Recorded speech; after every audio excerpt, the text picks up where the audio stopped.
Yes. Find her on Twitter. She has a huge following and she's making an impact and getting behind Julian Assange. Yes. Right? Angel Fox. Why? Why?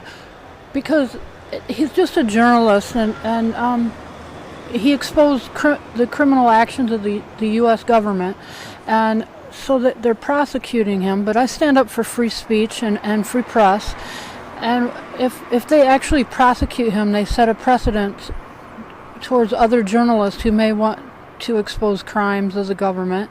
And I feel that we the people have a right to know what the government is doing behind our backs.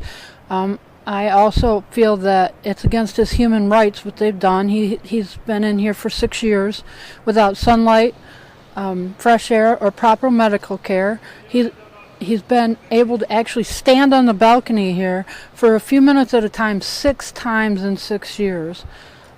His health is deteriorating, and I'm just here to stand up because his life is in danger, and they're slowly assassinating him in this building. And if he were caught, what would his punishment be? In the U.S., he would be charged with espionage and possibly terrorism and government theft, as well as coercion. And he would get either a life sentence or even possibly the death penalty. All he's done is taken the documents and published them and written a few articles explaining what they are. And he doesn't discriminate? Is there anyone he won't criticize or absolutely no one. Freedom of speech. A lot of people think that he took Trump's side in the election in the U.S. He did not. In fact, the statement that he made was, "You're asking me to choose between cholera or gonorrhea, and I don't want either." That's a very good point. And Trump has said positive things about him in the past, but then forgot he existed, right? Yes. In pre-election, when Julian was exposing some of the evil corruption that Hillary had done, Trump said 150 times, "I love WikiLeaks." Then after the election, he told Jeff Sessions to go ahead and arrest Assange.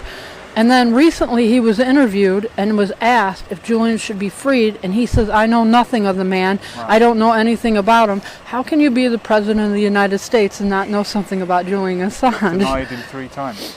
Yes. It's almost biblical. Yes, 3 times he stated he doesn't know anything about him. To me, that's being a hypocrite. And then, as I said before, in 2012, Trump actually said that there should be a death penalty for people like Julian Assange.